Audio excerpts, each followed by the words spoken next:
if you find yourself, you're getting more excited working on the kind of this side thing than you are about the church, and you may be 58 or 54, like not at retirement stage, but like your passion, your interest, it's just another sign that your passion may be somewhere else. That's not bad. But recognizing that in yourself, or having some people like say the truth to you, like, I really see your heartbeat fast when you're doing this over here, and I don't feel like I sense it as much around the church. Those are good, healthy conversations to have. And it may be a sign that it's time to start talking about succession.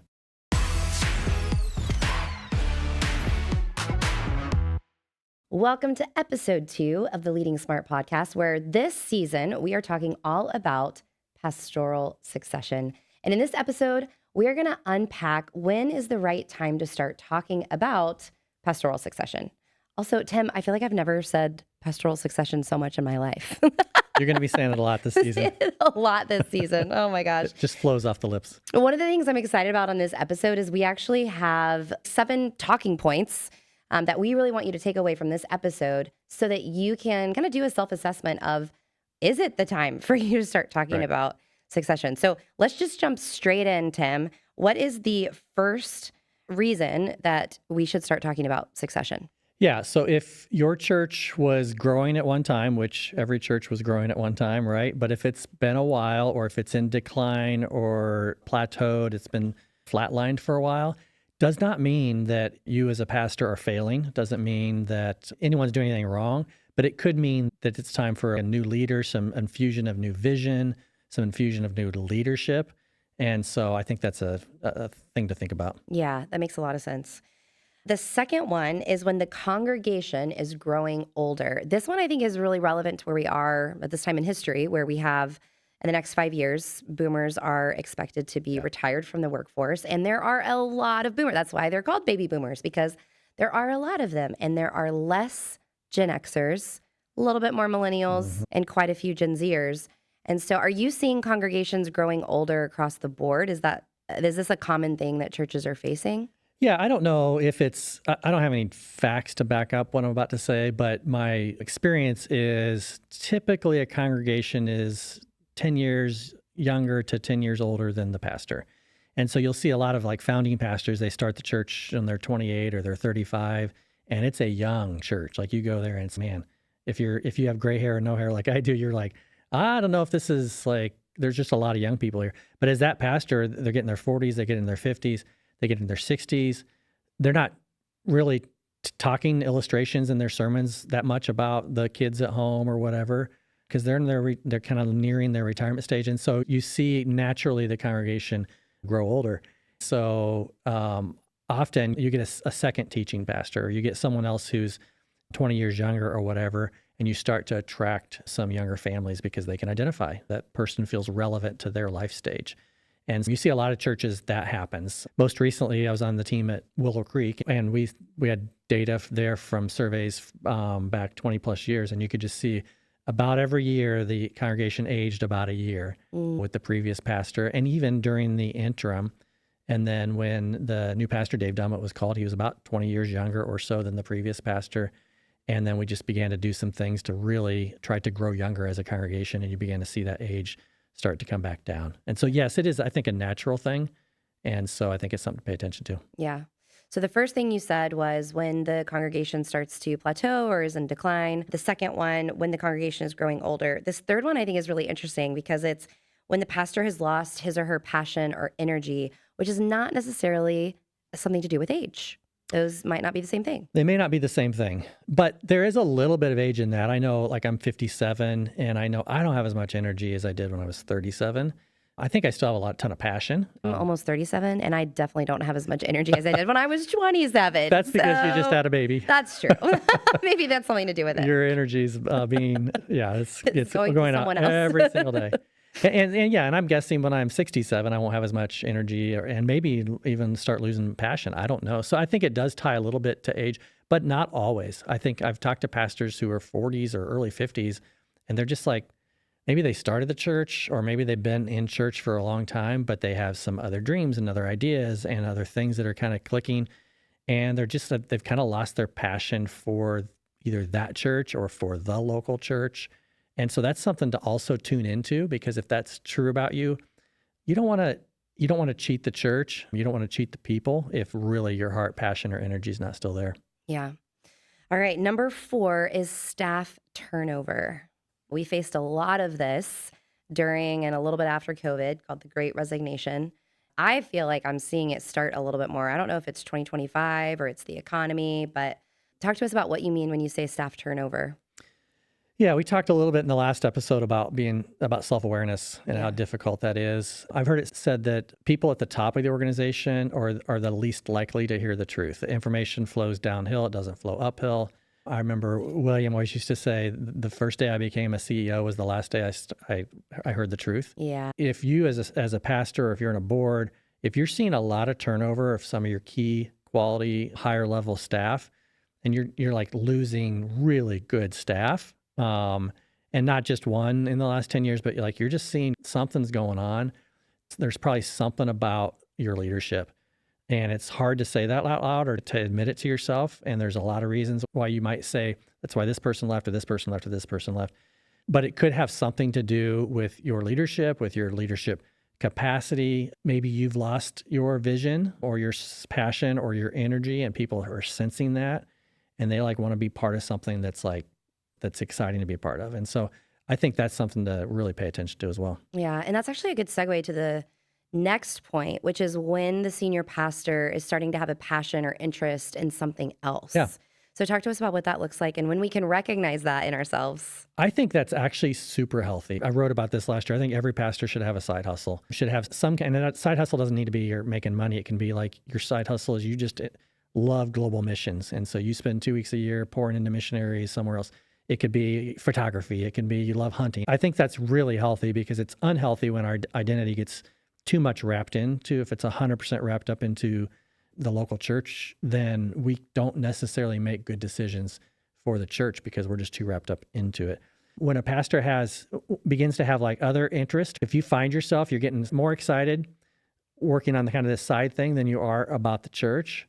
And you may be 58 or 54, you're not at retirement stage, but your passion, your interest, it's just another sign that your passion may be somewhere else. That's not bad. But recognizing that in yourself, or having some people say the truth to you, I really see your heartbeat fast when you're doing this over here, and I don't feel like I sense it as much around the church. Those are good, healthy conversations to have. And it may be a sign that it's time to start talking about succession. Yeah. One of the churches that I'm working with right now has that situation, and you can tell that some of the team members are frustrated by it because why is his attention not over here?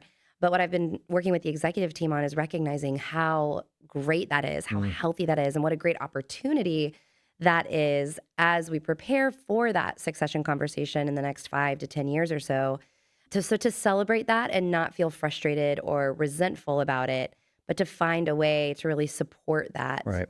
What are some examples that you've seen where senior pastors have found those other things that they're passionate about? Just so we can kind of help name it.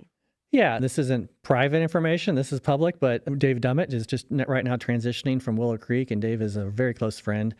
And he's been talking for a long time about just some side things. He's always his whole ministry career, he's had some other interests. He's a serial entrepreneur. He likes to dabble in some real estate, and he started a generosity of a giving tool app a number of years ago, and then sold that. And has done some other things. He has a real passion right now. We were just talking to him last night about his passion for helping some development ideas for church plants that would help the church plant not have to carry so much of the weight of the first facility. And he loves church planting. So those are kind of things outside of what he was doing at Willow Creek that he was getting excited about it. And for that and a number of reasons, it helped him realize now was the time to talk about transition. I've also seen, whether it's heading up a nonprofit that sometimes is or is not associated with the church, writing a book, or working on a teaching or evangelism ministry. So there's a lot of different examples of what that can look like. And I think to be able to help identify, like you said, identify and verbalize that when we see that, if we're a supporting leader, when we see that in the senior pastor, when we are that, not being afraid to say that and be okay with pursuing what those other interests might look like. And I think outside of the senior pastor, which a lot of this episode or this topic is about senior pastor transitions, but I even think about my own transition of kind of stepping away 2 different times from being an executive pastor. especially when I left Granger, kind of at the top of my game, and it was going well, and I was going to be there for the rest of my life, I felt. And then I just had this passion as I started doing it on the side a little bit of just pouring into not just a church, but pouring into church leaders and pouring into the Big C church in various places around the country and around the world. And so that became like a growing passion in me. And it's like, I wasn't retirement age. I still don't think I'm at retirement age. I'm 57. But it felt like, okay, like I really want to go do this and step into this. Yeah, that's really good. Okay, number 6 is you have a really strong successor on staff. So talk that, because that takes a humble leader to identify and say, this person could do my job better than me.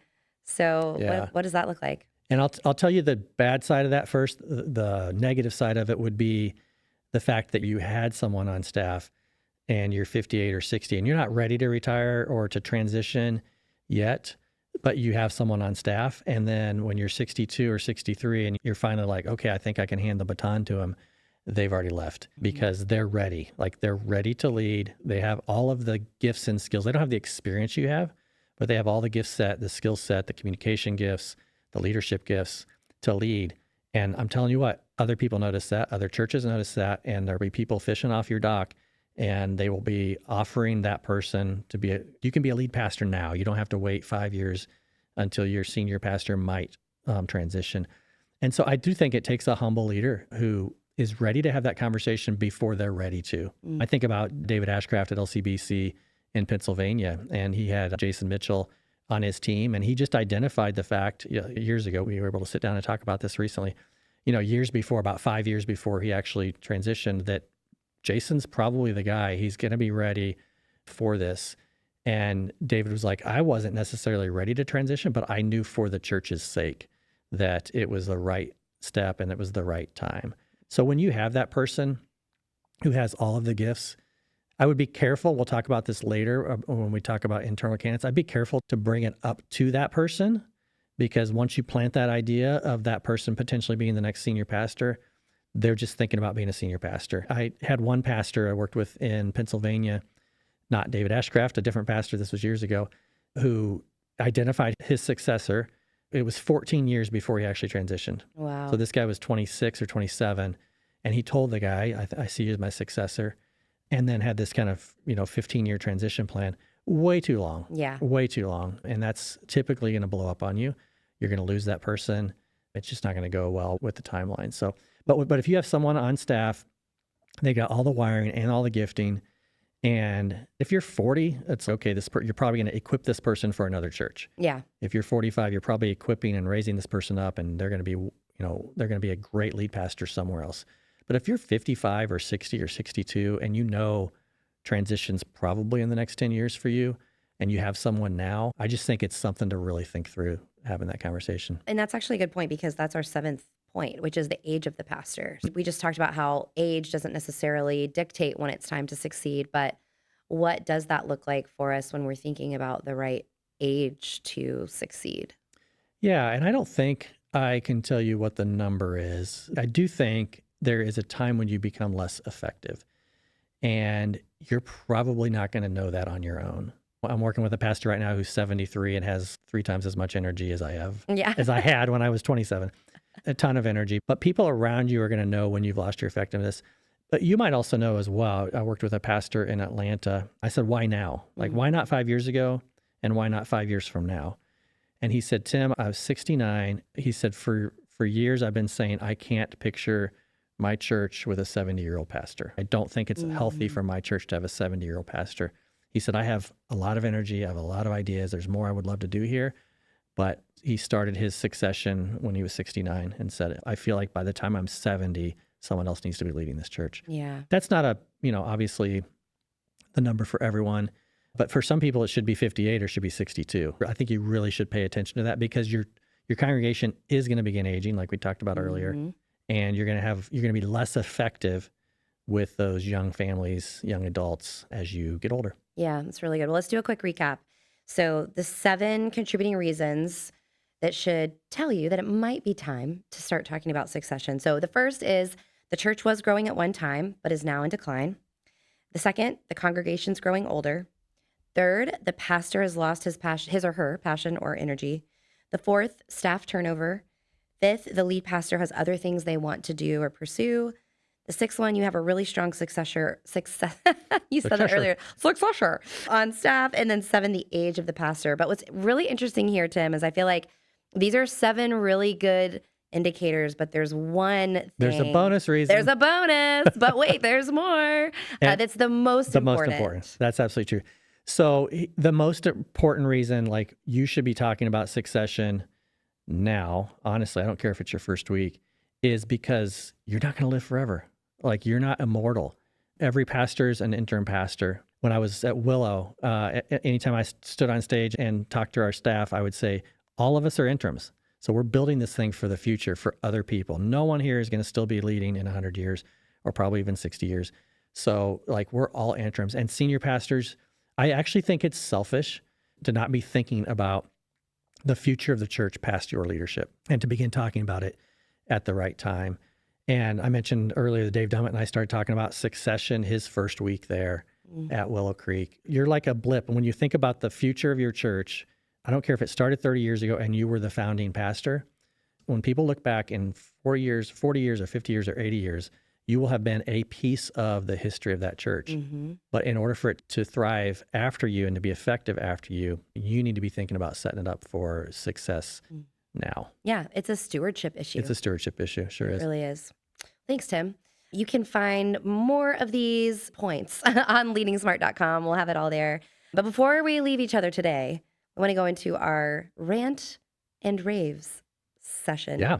Segment. That's the word I was You want me to go for. first this time? Yes. I Okay. would love for you to go first. So I have a rave again. Okay. Last week it was a TV show. Are you doing this on purpose so that I have to come across as like the ranter?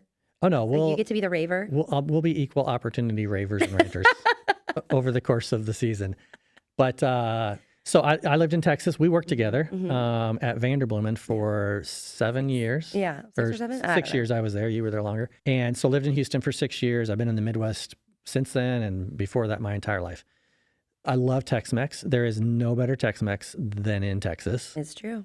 And specifically, I don't know if you'll agree with me, Lupe Tortilla. Those beef my fajitas. favorite Tex-Mex sit-down restaurant. Torchy's tacos. Torchies, yeah. Torchy's is a good one as well. Yeah, if you're going to Dallas or Houston, you're going somewhere, you have to make sure you get Tex-Mex. What's your favorite order at Lupe Tortilla? Beef fajitas. Oh, yeah. But in a taco. I don't do actually the fajitas, but I do the beef fajita meat in a soft shell taco. Okay. I like it. So good. And you can buy it. This is like a shout out for Lupe. They do not sponsor us. But you That'd be can awesome, though. buy it by the quarter pound or the pound. You can buy the beef fajita meat and take it home. Oh, so good. It is so good. It's very tender. My husband's a big foodie, and we live in Houston where we have 15 million options for fajitas, and that is one of our favorites. Beef fajitas at Lupe. Yeah. But I'm going to rant today. Okay. And it is Second also... rant in a row. Yeah, second rant in a row. Got lots of them. But I am as equally passionate about positive things as well. I'm just You are. passionate in general. Thank you for that. That is true. Anyway, it is... You complimented yourself and then thanked me. That's great. You're welcome. Yeah. Okay, so mine's also about Texas. So in Texas, it's very popular for people to have these big trucks. Huge Texas-sized. Texas-sized. Everything is bigger in Texas, which is Yeah. true. And when you are trying to park with your small to mid-sized SUV like I drive, it is so frustrating when you're trying to pull in a parking space and there are two trucks on either side and it's the only parking space. It's so stressful. I literally start sweating because I'm very stressed out about And you have to getting get a car seat out and a baby and Oh, yeah. all the stuff. Yes. I have way more ranty opinions about parking, having a baby Yeah. than previously, where I was already ranty about it, but now I'm like super ranty about it. My wife also ranted about the big trucks in Mm-hmm. Texas, and she, in her mind, she just knew that person was not a good person. That Oh, of course. she had it like a profile of what, and this could be like a nice soccer mom. Like, No. no, Mm-mm, okay, there's so you no have way. the same. Yeah, I totally agree with Faith on Oh, that. that's sad. Profiling people, not giving them a chance, not believing the best. We're just not as good as you. We're not as good of a person as you, Tim. Thank you. That's what I wanted to hear. Oh, man. Join us for episode 3 next up, where we are talking about the senior pastor's personal journey.